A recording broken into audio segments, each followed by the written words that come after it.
Atasha Mulak, magbubanyag ng lihim sa Itbulaga. Julia Barreto, may pasabog na post kay Joey De Leon. Tahimik ang studio ng Itbulaga, ngunit sa likod ng mga ngiti at halakhak, may matinding tensyon na namumuo.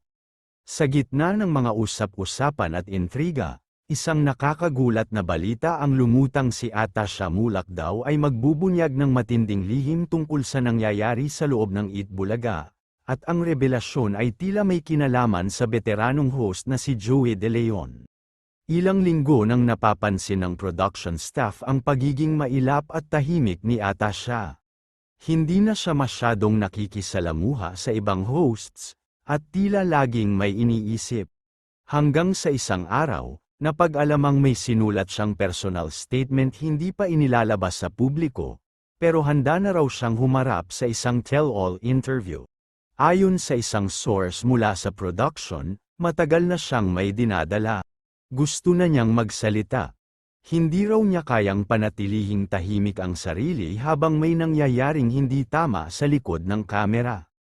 Habang ito'y nangyayari, nag-trending naman sa social media si Julia Barreto matapos maglabas ng isang cryptic at tila paaring na post sa kanyang Instagram story.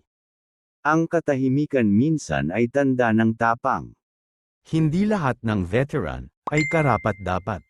Hindi binanggit ni Julia kung sino ang kanyang tinutukoy, ngunit marami sa mga netizens ang nag-ugnay ng kanyang post kay Joey De Leon, lalo't may lumang issue na rin umano sila noon. Dagdag pa ng mga usap-usapan, may mga di umano'y behind-the-scenes encounters si Julia at Joey noong panahon na nag-guest siya sa Itbulaga. Dahil dito, tila hindi na mapipigilan ang pagsabog ng katotohanan. May nagsabing may hawak na raw na voice recording si Atasha na posibleng magdulot ng kontrobersya sa programa. Isa sa mga insiders ng GMA7 ang nagsabing, kapag nailabas yan, baka may mabunat na mas malaking isda sa industriya. Samantala, nananatiling tikom ang bibig ng pamunuan ng Itbulaga. Ngunit may mga haka-haka na nagkakaroon na ng emergency meetings ang production team. Si Joey De Leon naman ay patuloy sa kanyang regular na pag-host, ngunit napapansin ng marami na tila may pagbabago sa kanyang disposisyon, mas tahimik, hindi na masyadong bumiburn ng jokes. Ang social media ay binaha ng komento.